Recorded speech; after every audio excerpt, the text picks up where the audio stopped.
Welcome to Quest, a journey to wellness. My name is V, aka Vanessa. I'm a two-spirit human, joy influencer, energy worker, and dad joke connoisseur. All pronouns accepted. And my name is Allena. I use she, her pronouns. I am a cat lady, queer, your empirical evidence bae, and I like to keep it funky, 420, and am often guilty of romanticizing. Come on a quest to find out what wellness really means. You'll hear stories from queer folks and allies who've successfully taken their happiness and well-being into their own hands by examining what they have found helpful along the way. If you're curious about wellness, this is our open platform for queer stories, interesting science, and other folks' alternative wellness practices. QUEST is an acronym, Q for queers, sharing wellness experiences. U, understanding the past, present, and future, and how that impacts our wellness. E, education, the source, evidence, and resources behind the truths. S is for storytelling, powerful and courageous stories from our community leaders and more. The T is for transformation, because self-discovery and care is a lifelong journey. We hope this podcast brings you joy, where you'll learn, laugh, heal, and grow. Thanks for joining us on the first episode of Quest. I'm V. I'm one of your co-hosts. We are so excited that we're doing this podcast. So a little bit about me. I'm indigenous from the Yaqui and Hopi Nation, also Mexican and Filipino. I have a passion for longevity through inner healing by connecting mind, body, and spirit. And I also can make you a killer margarita. And your other co-host is my cousin, who's super awesome. One thing to note, there is never just one queer in the family. That's just not scientifically possible, not how it works. So never think you're alone. As I sit here raising the roof. Yeah, we've been pontificating on the deep shit ever since we were kids. And I don't think that's unique to us. I think that there's lots of folks out there that are curious and are willing to sort of look within themselves and beyond themselves to mess around with what might be out there. I love that shit. I love examining how concepts that aren't in physical reality impact our reality. I really try to be where the action is. Philosophical and existential conversations often feel really disconnected from day-to-day life. They're often gatekept by academia and truly can feel disconnected from the pursuit of wellness. As a former member of the charismatic Christian church and then with your experience with the church and how like you were like a Bible studier or whatever it was called, like you were deep in it. I went to seminary. Like I studied with theologians and shit. Like I went deep. Now, many years long time agnostic and partly/mostly out queer, pansexual. I be questioning existence, y'all. I wonder about this stuff. These are the questions that are in my mind, and I'm curious if they're on yours too. And for all you listeners, as we hear about all of these unique perspectives on wellness, I'm always going to ask about those little universal nuggets of wisdom that listeners at any point in their journey can take with them. It's the whole reason why we're recording today. Yeah, that basically explains our childhood together. Like we were always questioning it, like being raised in the church.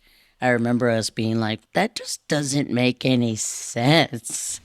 So that just doesn't sound right, though. It doesn't sound ethical. Yeah, because the more and more we believed all of it, the more and more I saw both of us just getting sucked into this like anger and depression and just being farther away from ourselves because we felt like there was a mold we had to fit. You know, we would go away from the family and we would be in the room and just put on some jams and just let our feelings be felt, because in our family it was like, oh, are you crying? I'm going to give you a reason to cry. So it was like we had a safe space to be able to just bawl our eyes out and sing Aaliyah to the top of our lungs. So it was really nice to be able to have someone to talk to. And just recently finding out you're queer, like, amplified that closeness to you. Yeah, it was definitely an important moment in life. And I couldn't have gotten through it all without you. So glad we can take this journey further. I'm melting in my chair. I think that a good little segue into that is how we were talking about when they're like, oh, if you're crying, I'll give you a reason to cry. It made us afraid to like speak up to them and talk to them. And, you know, it wasn't like we had each other every single day. We only had each other every so often. So it was like we didn't have a safe space or a community of people who understood what we were going through, who can understand just in general what we were talking about, what we were feeling. We didn't have anywhere to talk about that kind of stuff.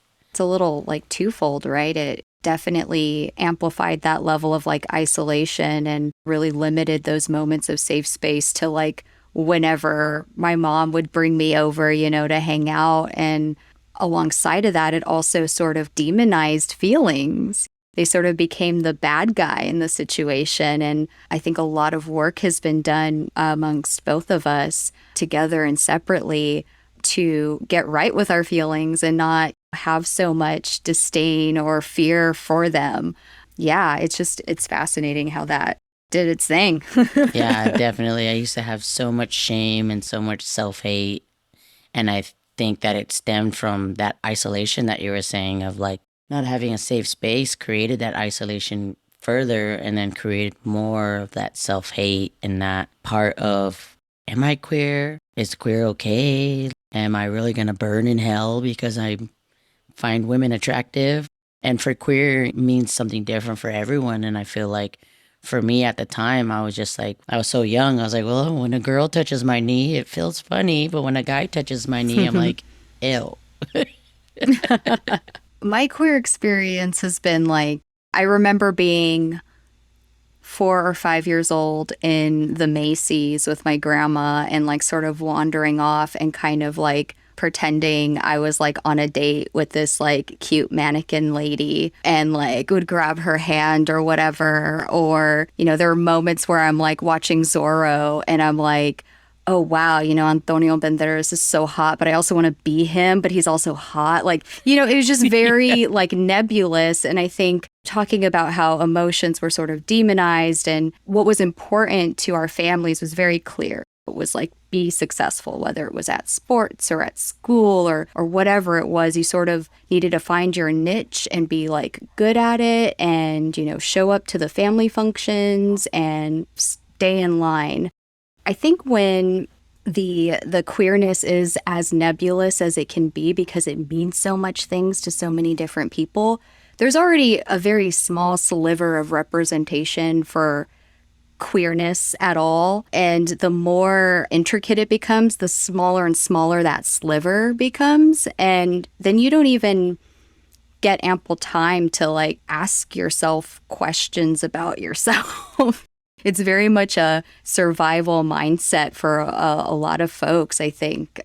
Looking back as an adult, it's quite clear, oh, yeah, I've always been a little funny, as the 1950 folks might say, right? So this my like grandmother might put it. Right. Yeah, you know, I've always sort of known that there was always assumed or presumed that there was no reason to, or there would be no moment in life where there was opportunity to look into that or live in that truth at all. It was more about securing, I don't know, financial security. I'm shitty at school, but everyone has to go to college. And yeah, I just had other things on the mind. Yeah. Well, thank you for coming out to us. It was a shock to me. And also just even still now, I still feel that like fluttery feeling inside, like, oh my God, I'm not the only one. And it's exciting. It's super exciting. And when I think about what we're doing here on this podcast, like, I wonder where we would be if we had something like this to listen to. Yeah, that's the really exciting part, right? Is that all this incredible work has been done by amazing folks in the queer community, and it's worth examining. It's worth looking at. It's worth sharing. That good info should be spread along. Yeah, I think about that all the time. Even just the language that's available to us now. The idea of pansexuality hadn't even entered my mind until maybe I don't know, my junior, senior year of college. Yeah, these are fairly new concepts, but they're also not new because they make sense to actual life. So Yeah. we're just newly taxonomizing them. Heck yeah. And we're just going to keep shining lights. And a quick footnote to our listeners, very important that sort of centers us and brings us all here. V and I, and the whole team for that matter, we will bravely explore dichotomies. Life is a balance. There's going to be things that feel like they are maybe contradictory to one another. And also, not every listener is going to agree with every single thing that is aired. And we're all evolving, we're all ever learning, and we all reserve the right to change our minds when we come across better info. As that relates to some of the stuff you'll hear me saying or doing, I will always approach any system of belief or experience that a person has had with so much respect and genuine curiosity. But yeah, you'll see me really genuinely engage with that stuff. Also, probably very much remain an agnostic person. Yeah, even you and I don't agree on everything all the time. And it's Yeah. okay. It is perfectly okay. And there's some dichotomies in the dating space as well, right, V? Oh, yeah. I've seen so many Tinder dates from the other side of the bar. Loads. I am a bartender and I've worked in queer spaces, straight spaces. I've seen all the dates. But especially in queer spaces, you just see a lot of people, they just want to meet people in a safe space. As I've gone through the years of being in the bar life, people, as I get closer to them and more heart centered with folks, they're just like, where else could I go where I'm not tempted to drink? Can I hang out with people and meet other queers? Making those spaces is important. Speaking of safe spaces, we hope this can be one. And a little later in this episode, we get to talk to one of the ultimate creators of queer safe spaces, Madison Eker, founder and CEO of Some of Us, a queer wellness festival based in California. But in this podcast, we want to understand more about what wellness means to us individually and collectively. So we wanted to share the official Webster's Dictionary definition is for wellness. It means the quality or state of being in good health, especially as an actively sought goal. Now that's a lot. For me, I like to keep it simple.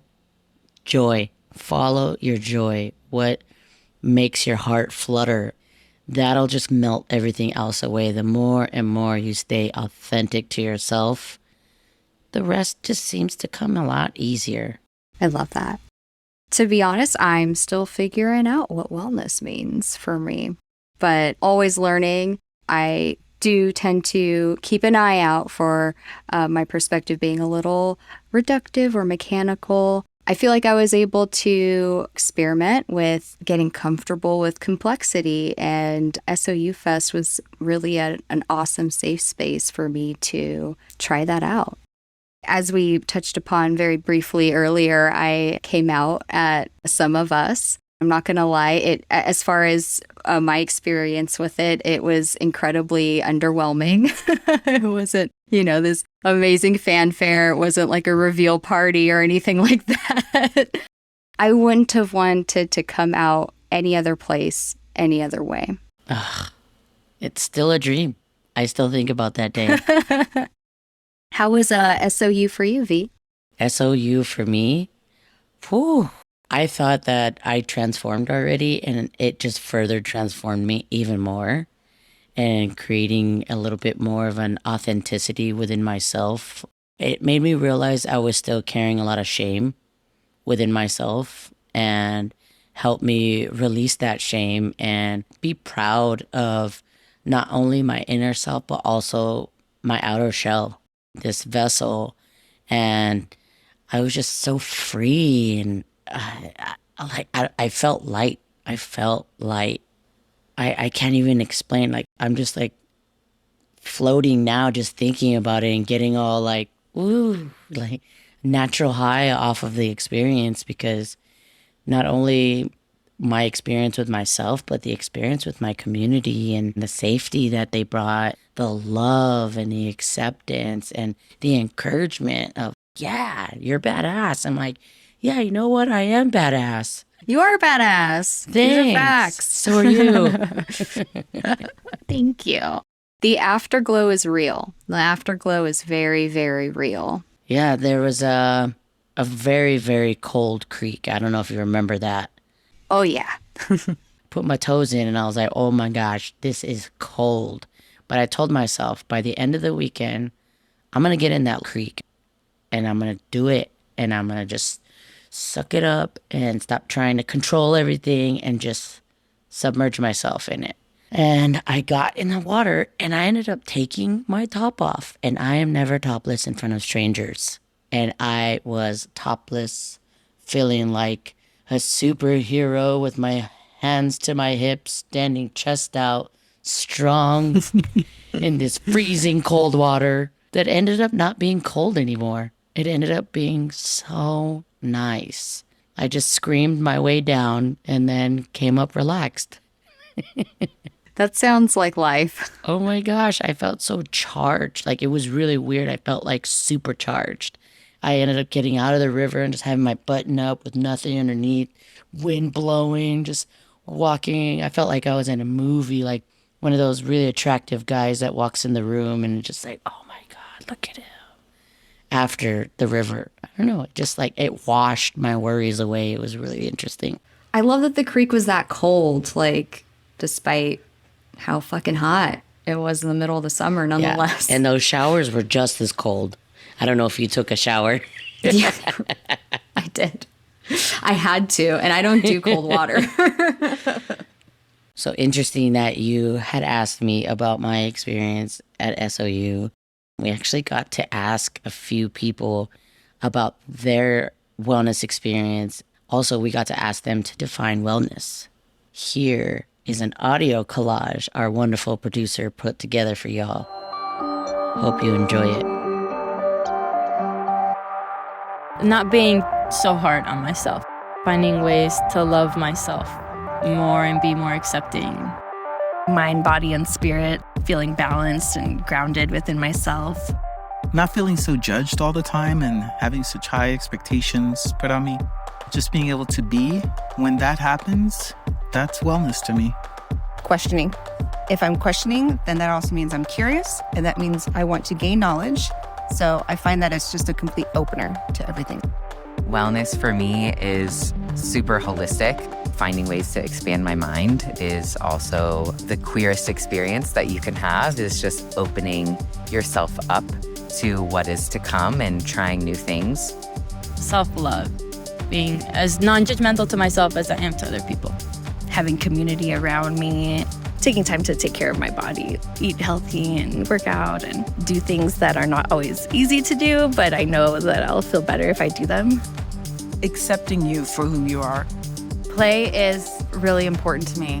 When I center play, it only yields abundance. I'm at peace, which is a place that I've never been at before. I cannot even tell you how many times I cried listening to those interviews. They were powerful, and I mean, it's kind of sad, but also less alone feeling that people went through similar things that I went through and are continuing to go through things that I'm continuing to go through. Yeah, talk about growing up with this idea of isolation and realizing what a facade that was. and just by hearing from other folks and realizing that there's so much that all of us have in common and sort of share. I really loved what Melissa said about curiosity and questioning and, you know, how there's so much to gain from that. I really agree and resonate with that so deeply. And the bit about being at peace. Kenj said, I am at peace, which is a place that I've never been at before. That powerfully sums up the experience at Some of Us Fest. It's truly unlike anything else. And yeah, just incredibly grateful that I got to be there and got to meet all of these amazing people. I second that.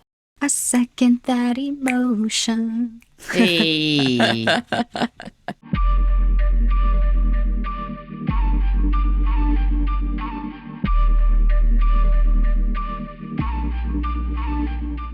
Alrighty, Quest Kittens, let's welcome Madison, the founder of the first wellness festival for LGBTQ plus women and all trans identities, Some of Us Fest. This took place in Yosemite, California. Madison is also the writer for the wellness column in Pride magazine, and in 2021 was named Acquisition International's Most Influential Businesswoman of the Year.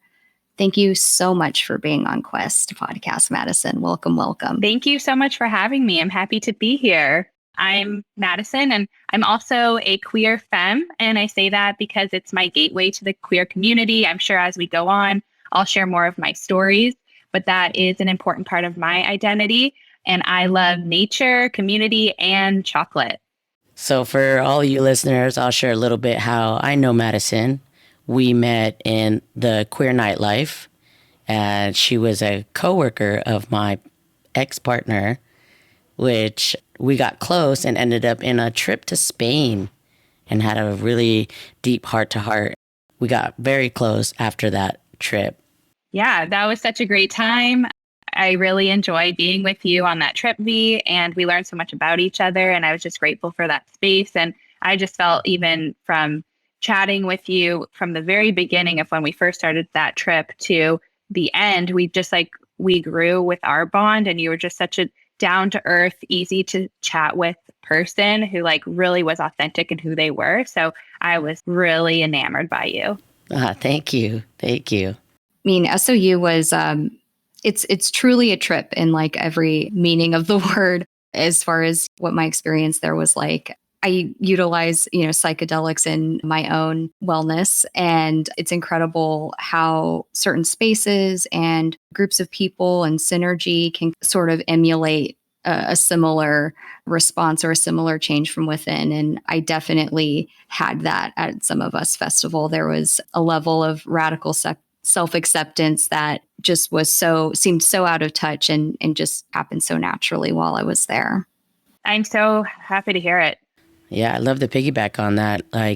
That sense of community that was there brought me to a deeper authenticity within myself, a deeper self-acceptance for myself, just because everyone was living their true self in that safety of it all, and just that encouragement all around everywhere you went. It was just mind-blowing. I'm getting the chills just thinking about it all over again.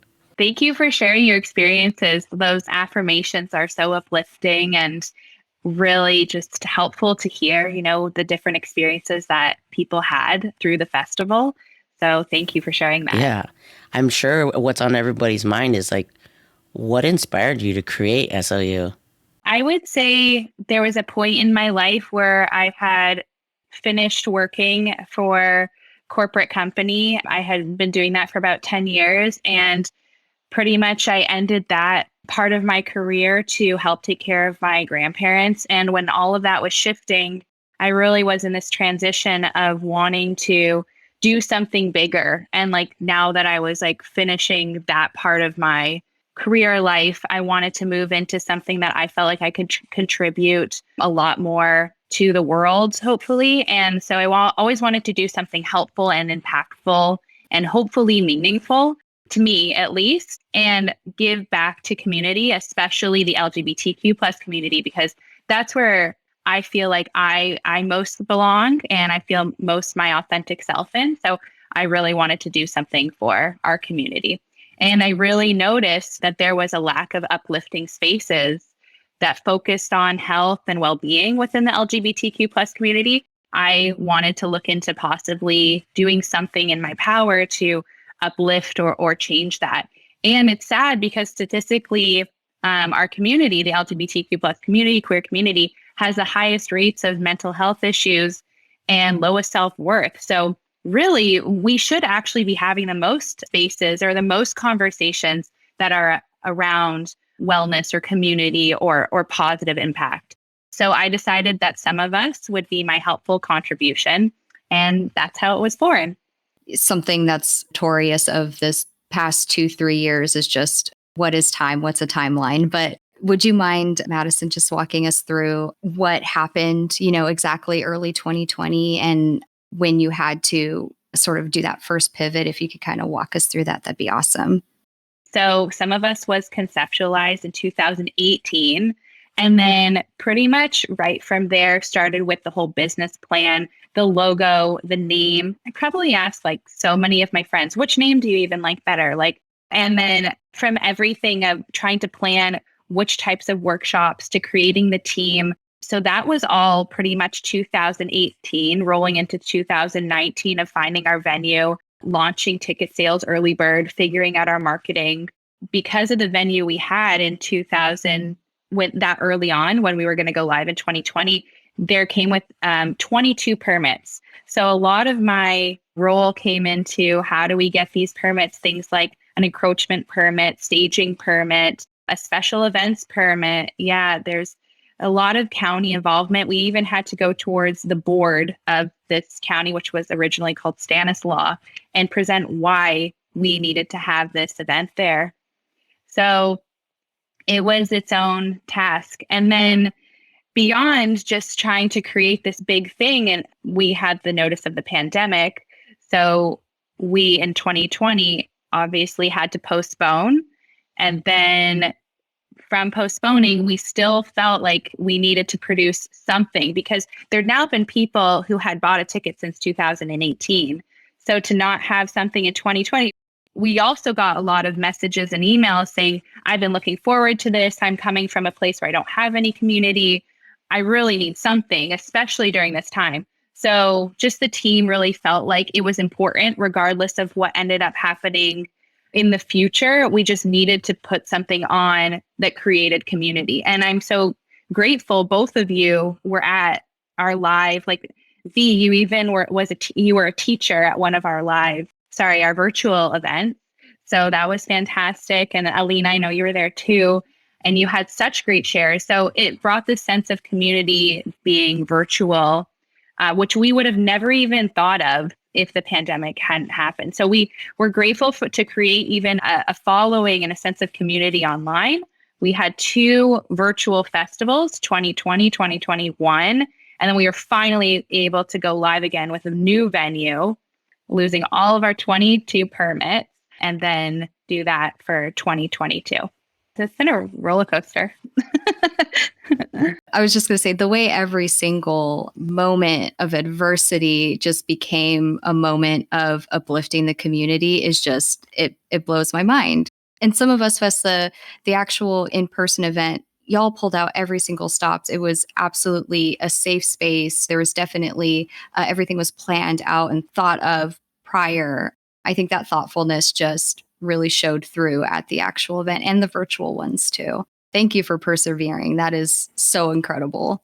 I remember that talk in Spain, how we were talking about how we wished there was more like healthy queer spaces.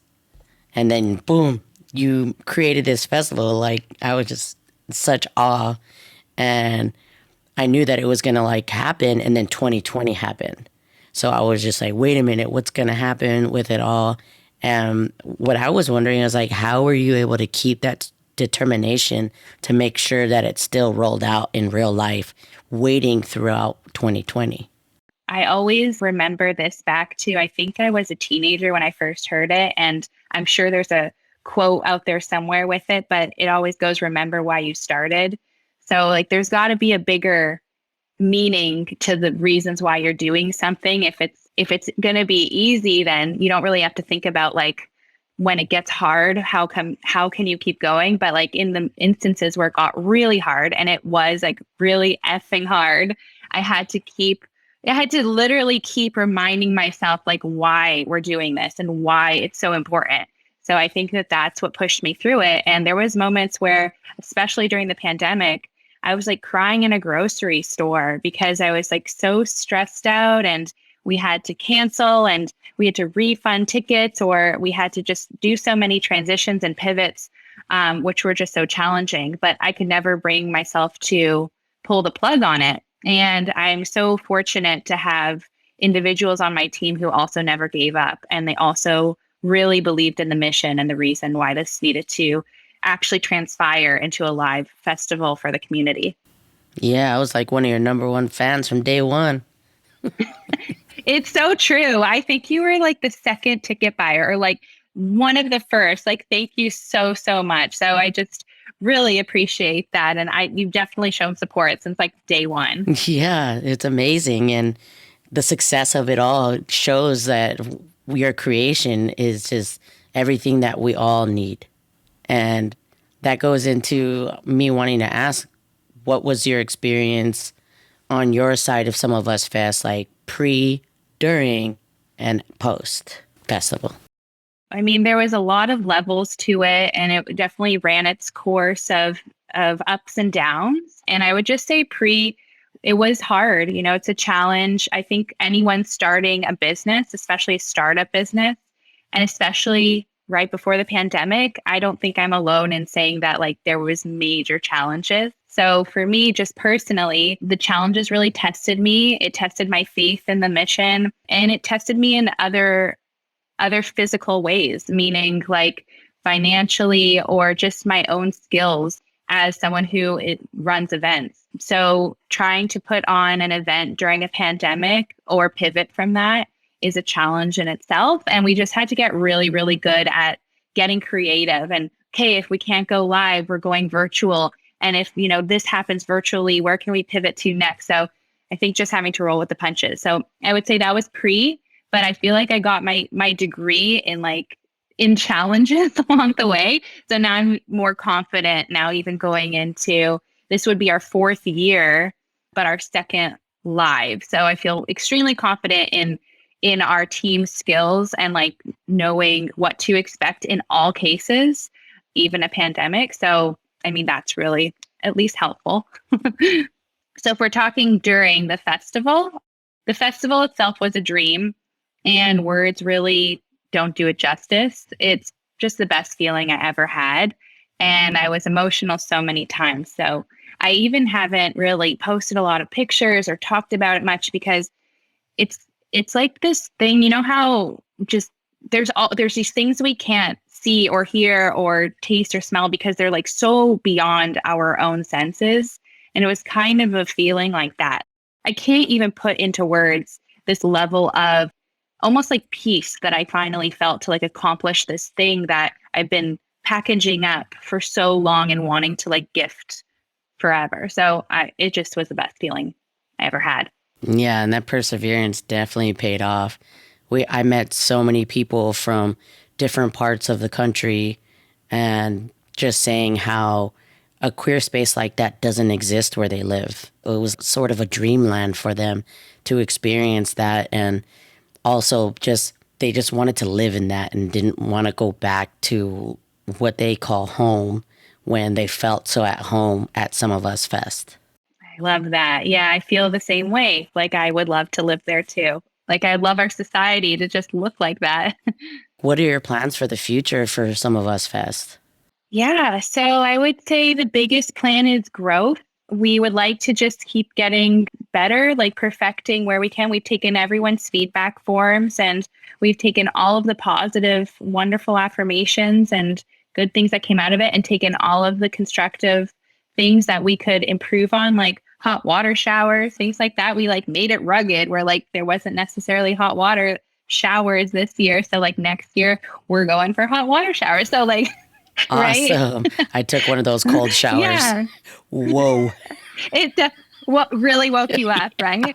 It was like the cryotherapy without even trying. Yeah. Definitely. Yeah, for sure. I was like, I'm just going to jump in the river, you know, like, or the little creek, like that could work too. I really liked what you were saying about intentional. I mean, I think that's, if I could describe my amazing team in any way, I would say we are all just intentional. There's a reason why we do everything. We've thought about the reason why, like if we put this out to the community in this way, like what's the meaning behind it? Everything that people say to us is like a collection that we keep, and we always try to like move forward with, okay, this is what the community is asking for. This is how we can improve to make the festival better, because we are the community for the community, and that's what we're doing. Originally, the day before the live festival, we all went around and talked about what our intentions were for the live event. And my intention was to have one person say this was the best weekend of my life, or have one person say this weekend changed my life. And that was just my true intention. And to have so many people write us messages, letters, emails, tell me, talk to me, call me, telling me that this changed their life. I couldn't imagine how impactful it actually was to so many. So now that I've seen so many people got some sort of like positive impact, I want to definitely grow it and have more people experience that. More people feel like they can find connection and community and be their authentic selves and be loved for it.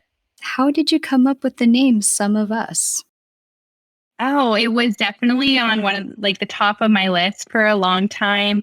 I wanted just something that meant kind of a play off of words. I came up with Some of Us just thinking of like, okay, really what wellness and community means to me is like us all coming together. That's what it means. So then Some of Us came up, and I was like, hey, let's add festival to the end of it. It was really awesome to hear about the inner workings of how the festival came to be. Thanks for sharing with us, Madison. Do you have any questions for us? I'm just curious about your own personal wellness journeys as well. So maybe Allena, you could share with me first. I mean, I think everyone's got a different view. Wellness is it's a term that's used. It's like an umbrella term. I think if you want to describe in detail, like how did your path to wellness start, and what is wellness to you? Yeah, I see wellness as like, there's no destination, right? It's just this like ongoing every single day type of thing. Just when I think I got myself dialed in, I surprise myself on some other shit, and my body will be changing and needing other things. So I think the biggest part of that, I kind of have issues with like perfectionism and control and things like that. So the biggest part was just like getting good with the journey part and knowing that it's a daily practice and it's not going to look the same over the years. But I think a big aspect of the wellness journey for me has really been mental. I live in my head just a lot generally. And so making that into a place that's like super pleasant is a big aspect of my journey wellness. And coming out recently at Some of Us Festival, nonetheless, definitely helped. And plant therapies like cannabis or psilocybin have been super helpful as well. I definitely take interest in other aspects and areas of wellness too. I lean very heavily in the material reality, but at the same time, I'm very fascinated by where those lines blur a little bit. And so I try to examine that stuff with as much critical thinking as possible. Yeah, thank you for sharing that. I really loved when you were saying that you live in your mind and you want to make it like this happy home. And it just reminded me of we have different homes, and one is our body, one is our mind, and one is like the planet. And I like that you focus that part on your mind, which is so important because that's the mental thing to control. Yeah, you can't run away from that. You can't. You cannot. It's there with you, just like your body. And every environment of your home impacts the other. Your physical environment, what's going on in here, what's going on in your heart, like all of that stuff deserves time and attention. V, how about you? What is wellness to you? Tell me a bit about your wellness journey. For me, my wellness journey was moving away from family and trying to find my own. My first and only quote I have tattooed on my body is a Bob Marley lyric that says, "Emancipate yourself from mental slavery." Because I was living my life for everyone else, and I noticed I was living in anger and sadness and depression and all of that stuff. And I couldn't figure out what it was, why it was, until I stopped caring about trying to make everyone else happy. And I kept being like, okay, what should I do next? I kept planning everything in my head instead of just listening to my heart. And once I became a little bit more heart-centered, like everything just kind of fell into its right place. I stopped being angry. I stopped being sad, and I just followed joy. I still get angry. I still get sad.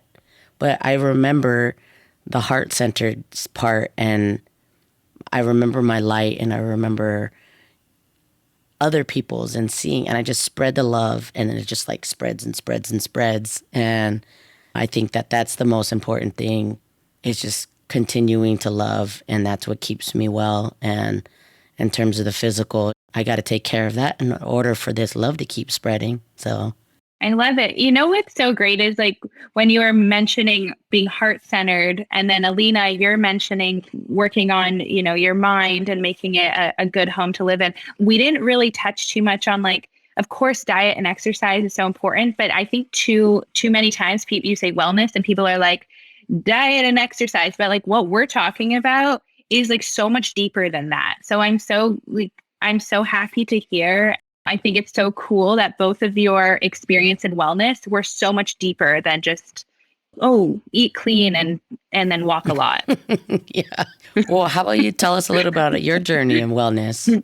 I would say similar to both of you, my deeper experience with wellness, I'd say, has to do with the community, which is like why I'm big on this, like kind of global coming together a bit more. I would say as humans, I think, have this natural need to belong and become part of something. Even if you look at animals, they usually need some sort of pack in order to stay together. Or when you even are an animal, you're born into a family. So I'd say like wellness for me has to do with a sense of community and feeling like you belong somewhere. And even statistically, people who are sick, if they have people that love them and support them and visit them at the hospital, their chances of getting better are so much higher, like exceedingly higher. So that's like my version of wellness. I think we are a different level of well when we feel loved and when we belong, especially for exactly who we are. And then I'd say my journey to wellness, I would say it also has to do with community, because I know what it feels like to not feel like you fit in. Like I'm what they call an invisible femme. And I think there's a lot of positives to being an invisible femme. And then there's also a lot of potentially feeling like, what community do I belong to? Do I fit in with? I feel like I had to really throw myself into the queer community to be like, even though I look this way and present very straight passing, this is where I belong. So I would just say my wellness journey had a lot to do with the queer community and feeling like I found a chosen family there. So invisible femme, let's just talk about that term. And I'm sure there's people that identify with different, terms within the LGBTQ plus community. But for me, that one resonates with me most. And I'm femme, meaning like that's how I present myself to the world. I might wear lipstick or I might dress like femme. I don't know. It's kind of like that's the way I present myself. And invisible, within the queer community, if I step in there, no one knows I'm queer, because they assume, like, even my first interactions coming to the queer community, I can't tell you how many times I've been asked, are you the straight friend? Oh, are you here with your gay friend? And it's, no, I'm the one. I'm actually the one who's here for myself. Like, I'm here trying to meet some friends. I'm here trying to date someone, things like that. Technically, I'm femme, but like in the queer community, I can be considered invisible. I think that even happens, or I'll claim this. I think that even happens to ourselves to a certain extent. If you feel like you don't fall into what queerness means, but you are attracted to whomever or have queer qualities about yourself, it can obfuscate itself to that. That's definitely been how I think why I bloomed so late in my queerness too. I was going to just say thanks for sharing that, because I just wanted to piggyback off of it and say that I think it all stems from stereotype, like society stereotype. And ideally, we want to eradicate all stereotypes. There's no such look of a queer person. And that's the goal. And especially within the queer community, we're already breaking down so many barriers of society. I would hope that within the queer community, we stop questioning people who might not look queer to be like, oh, you must not be queer. And I think it's evolved a lot. Like I'm talking about my experience of when I was 21 and like first going out to a bar and just being asked that constantly. But I think it's evolved to so many other beautiful places where really there is no description and no look for what queer means or queer looks like at the moment, which is really great. And I'm grateful for that.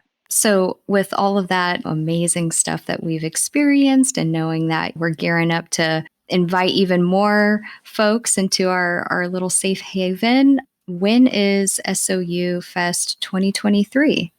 Some of Us Festival 2023 will be in May and in California, of course. So we will have details coming out very, very soon. And we are grateful to have already a very long waiting list. We've already sold 300 pre-sale tickets too. So we're very excited about that. We're aiming for tickets to go on sale late fall of this year. Awesome. And where should folks be looking out for y'all? They could find us on our website, which is www.someofusfest.com, and that's some as in SUM. Or you can follow us on Instagram, which is at someofusfest. And again, some as in SUM. And we'll put all those links in the show notes. One of the questions that we like to ask everyone that comes on the podcast is, if you could describe wellness in one word or phrase, which would you use? So I would use this quote from Malcolm X, which is, if you take out the I out of illness and you add we, you end up with wellness. I love that. That sense of community will heal us all. Truly the sum of all of us. Yes. Well, shoot. Thank you for joining us on the podcast today. Thank you so much for having me and for your great questions and for talking about my favorite subjects, which is community and wellness. It's so exciting. Yes, thank you so much. It was such a blast. Honestly, I love this. I could do this all day. Alrighty, queer kittens and allies, thank you so much for listening to Quest, and a gigantic, loving, special thank you to Madison Eker for joining us on our very first episode. V, what was the, most impactful moment or what stuck out to you in this episode? Honestly, for me, is the fact that early bird tickets, already 300 people have bought tickets. And that means 300 people are going to get to experience what we've experienced. And that's only the early bird. That doesn't even include general ticket sales that are going to go out. My mind is blown on how many people are going to be able to get to experience what we did. But same question for you. At the top of this episode, we talked about how so many more people get to access sort of these thoughts and these streams of information that just was not available before. And yeah, the early bird tickets is a beautiful real life example of that. Madison really blew my mind with the Invisible Femme. That was just absolutely enlightening. It's one of those things where it hits your ears and big aspect of your life suddenly makes sense. Just casually happens every few months or so. Yeah, I had no idea what that was. Yeah, me either. Very enlightening. Definitely. And the Malcolm X quote was incredible too. You know how I love some Black nationalism. And the enlightenment rolls on, folks. In our next episode, part 2 of Community is the Cure, you're going to hear stories from folks that attended the Some of Us Festival earlier this summer. We talked to DJ Olga T and Kenj, who throughout the pandemic found their power by transitioning to becoming their true and authentic self. And if you're on your own quest to wellness and you're looking for help, we are a resource for you. It's about the journey, not a destination. You are more than welcome to reach out to me on my Instagram. I do some energy and healing work, but if I'm unable to help you, then I can point you in the direction of another awesome resource. And you can find us on Instagram at Quest Wellness Pod. You could also find me being oversharing and unhinged online at Allena.thecomrade. We have so much more to explore and share with you on our podcast, and we hope you follow us in our quest to wellness.